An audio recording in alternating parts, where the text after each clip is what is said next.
வணக்கம். தினமலர்.com மாலை 4 மணி செய்திகள். முக்கிய நிகழ்வுகள். சிவசேனாவின் முரண்டால் அனைத்து கட்சி ஆதரவு கோருகிறது பாரதிய ஜனதா. மகாராஷ்டிராவில் புதனன்று நம்பிக்கை ஓட்டெடுப்பு. நீதிபதி குன்ஹாவை விமர்சித்த வேலூர் மேயருக்கு சென்னை உயர்நீதிமன்றம் சூடு. பகிரங்க மன்னிப்பு கேட்க டிசம்பர் 18ஆம் தேதி வரை கெடு. திருச்சியில் நவம்பர் 28இல் மாநாடு நடத்துகிறார் வாசன். கட்சி பெயர், கொடி, கொள்கைகளை அறிவிக்க முடிவு. விரிவான செய்திகள்.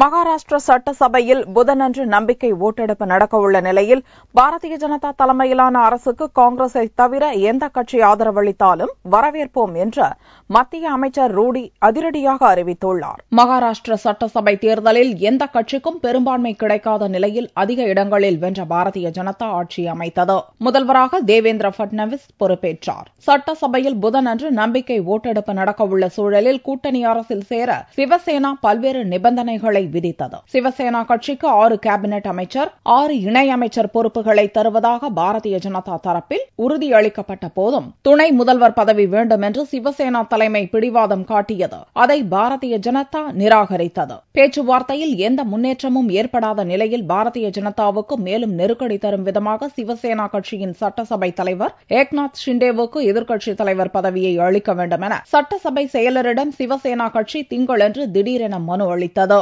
இந்த பரபரப்பான சூழலில் மகாராஷ்டிர மாநிலத்தின் வளர்ச்சியை கருத்தில் கொண்டு பாரதிய ஜனதா அரசுக்கு காங்கிரஸை தவிர எந்த கட்சி ஆதரவளித்தாலும் ஏற்றுக்கொள்ள தயாராக இருப்பதாக மத்திய அமைச்சரும் பாரதிய ஜனதா பொதுச் செயலாளருமான ராஜீவ் பிரதாப் ரூடி செவ்வாயன்று திடீரென அறிவித்தார். பாரதிய ஜனதா அரசுக்கு நிபந்தனையற்ற ஆதரவளிப்பதாக தேசியவாத காங்கிரஸ் கட்சி தலைவர் சரத்பவார் திங்களன்று திட்டவட்டமாக அறிவித்துள்ள நிலையில் அதை ஏற்கும் விதமாகவே ராஜீவ் பிரதாப் ரூடியின் அறிவிப்பு அமைந்திருப்பதாக மும்பை வட்டாரங்கள் கூறுகின்றன. 288 எம்எல்ஏக்களை கொண்ட மகாராஷ்டிர சட்டசபையில் பாரதிய ஜனதாவின் பலம் 122ஆக உள்ளது. பெரும்பான்மைக்கு 145 எம்எல்ஏக்களின் ஆதரவு தேவை என்ற நிலையில் 41 எம்எல்ஏக்களை கொண்ட தேசியவாத காங்கிரசின் ஆதரவுடன் நம்பிக்கை ஓட்டெடுப்பில் பட்னவிஸ் அரசு எளிதில் வெற்றி பெற வாய்ப்பு ஏற்பட்டுள்ளது. 63 எம்எல்ஏக்களை கொண்ட சிவசேனா கட்சி பாரதிய ஜனதா அரசுக்கு ஆதரவளிக்குமா அல்லது எதிர்க்கட்சியாகுமா என்பது குறித்து கட்சித் தலைவர் உத்தவ் தாக்கரே முடிவெடுப்பார். நீதிபதி மைக்கேல் குன்ஹா குறித்து தெரிவித்த கருத்துக்கு வேலூர் மேயர் மன்னிப்பு கோரிய போது அதை ஏற்க மறுத்த சென்னை உயர்நீதிமன்றம் பகிரங்க மன்னிப்பு கோர உத்தரவிட்டுள்ளது. தமிழக முதல்வராக இருந்த ஜெயலலிதாவுக்கு சொத்து சேர்த்த வழக்கில் கடந்த செப்டம்பர் 27ஆம் தேதி பெங்களூரு சிறப்பு நீதிமன்ற நீதிபதி மைக்கேல் குன்ஹா சிறை தண்டனை விதித்தார். இதைத் தொடர்ந்து நீதிபதியை விமர்சித்து சுவரொட்டிகள் ஒட்டியது, வேலூர் மாநகராட்சி கூட்டத்தில் விமர்சனம் செய்தது உள்ளிட்ட அதிமுகவினரின் அத்துமீறல் தொடர்பாக திமுகவைச் சேர்ந்த ஆலந்தூர் பாரதி சென்னை உயர்நீதிமன்றத்தில் வழக்கு தொடர்ந்தார். இவ்வழக்கு செவ்வாயன்று உயர்நீதிமன்ற நீதிபதி சஞ்சய் கிஷன் கவுல் தலைமையிலான முதல் அமர்வில் விசாரணைக்கு வந்தது. அப்போது வேலூர் மேயர் கார்த்திகாயினியின் மன்னிப்பு கடிதத்தை வேலூர் மாநகராட்சி கமிஷனர் தாக்கல் செய்தார். இதை ஏற்றுக்கொள்ளாத நீதிபதிகள் வேலூர் மேயர் பகிரங்க மன்னிப்பு கேட்க உத்தரவிட்டனர். வேலூர் மாநகராட்சியினுடைய கமிஷனர் அவர்கள் மேயர் மன்னிப்பு கடிதம் கொடுத்திருக்கிறார் என்று அந்த மன்னிப்பு கடிதத்தை நீதிமன்றத்திலே சமர்ப்பித்தார்கள். அதற்கு மாண்புமிகு நீதிபதிகள் வேலூர் மேயர் வேலூர் கமிஷனரிடம் மன்னிப்பு கேட்பது அது முறையல்ல, அவர் பகிரங்கமாக நீதிபதி குன்ஹாவுக்கு தான் அவர் மன்னிப்பு கேட்க வேண்டும். வருகிற 18 டிசம்பர் தேதிக்குள் வேலூர் மேயர் நீதிபதி குன்ஹாவுக்கு பகிரங்கமாக மன்னிப்பு கேட்டு பிரமாண பத்திரம் நீதிமன்றத்தில் தாக்கல் செய்ய வேண்டும். அது மட்டுமில்லாமல் அனைத்து பத்திரிகைகளிலும் மீடியாக்களிலும் இது பரவலாக இந்த செய்தி வரக்கூடிய அளவுக்கு வேலூர் மேயர் அதை செய்ய வேண்டும் என்று உத்தரவிட்டிருக்கிறார்கள். இவ்வழக்கு வரும் டிசம்பர் 18ஆம் தேதி மீண்டும் விசாரணைக்கு வருகிறது.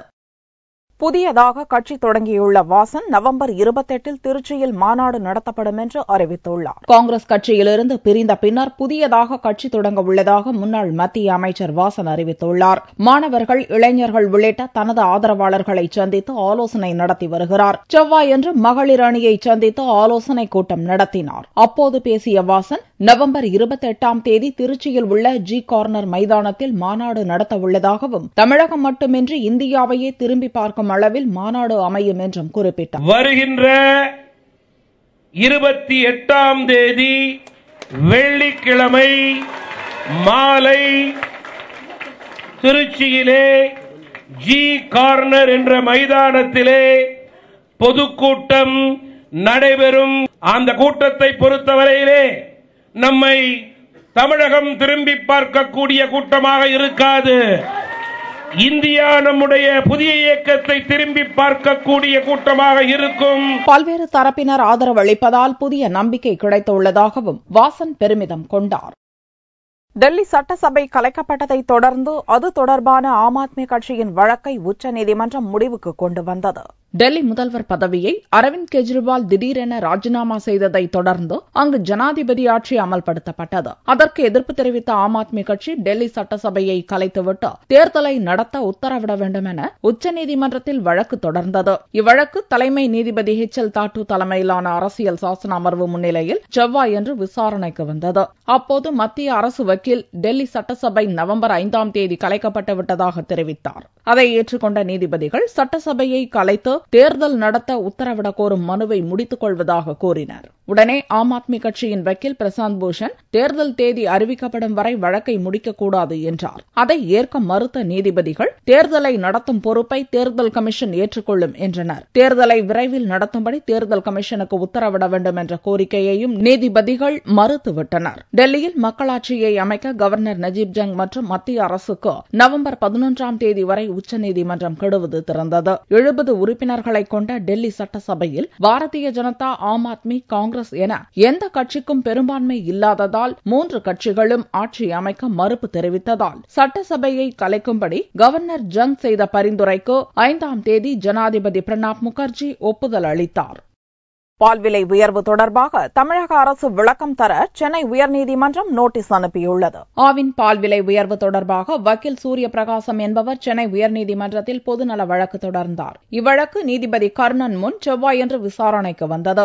வழக்கை விசாரித்த நீதிபதி 8 வாரத்திற்குள் அரசு பரிசீலிக்க வேண்டும் என்று உத்தரவிட்டு வழக்கை முடித்து வைத்தார்.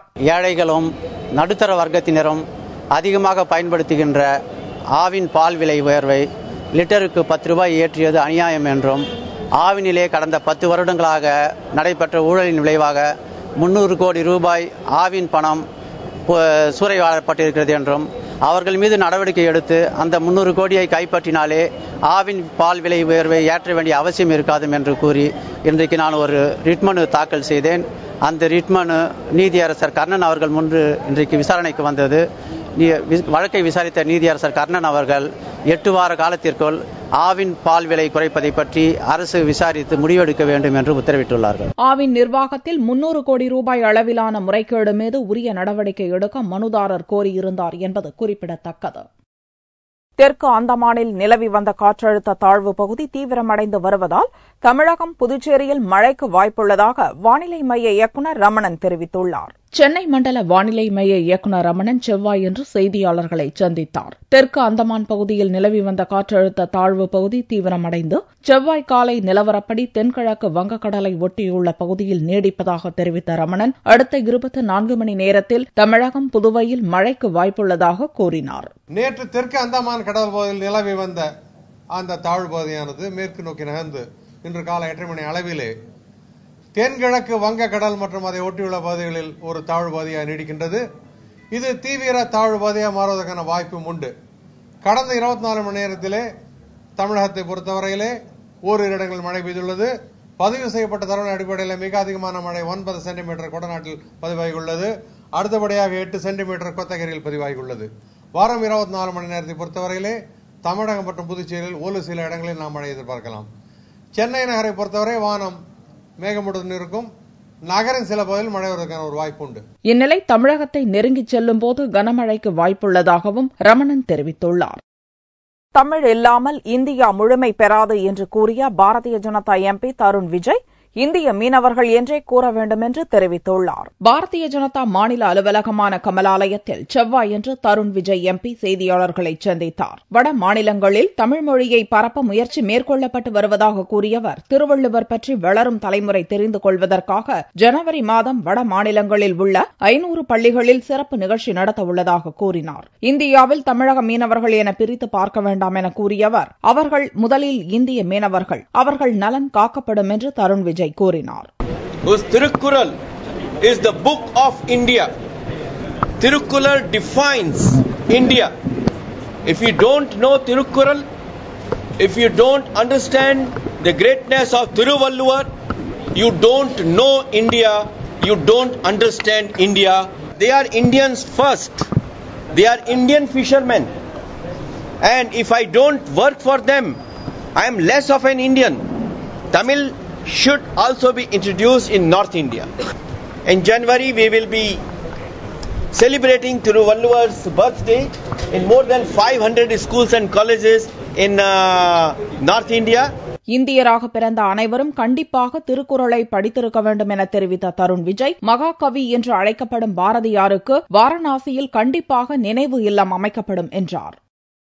பரமக்குடியில் நிலத்தடி நீர்மட்டத்தை உயர்த்துவதற்காக வைகை அணையை திறக்க கோரி செவ்வாயன்று கடையடைப்பு மற்றும் கண்டன ஆர்ப்பாட்டம் நடந்தது. ராமநாதபுரம் மாவட்டம் பரமக்குடியில் கடந்த சில ஆண்டுகளாக மழை பெய்யாததால் நிலத்தடி நீர்மட்டம் குறைந்தது.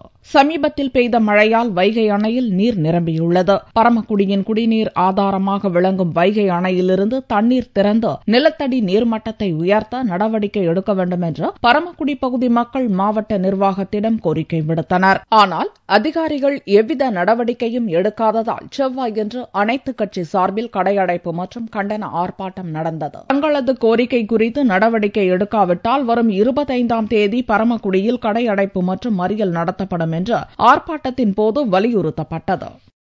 தென் மாவட்ட விவசாய பணிகளுக்காக ரயில் மூலம் 2800 டன் உரம் நெல்லைக்கு வந்துள்ளது.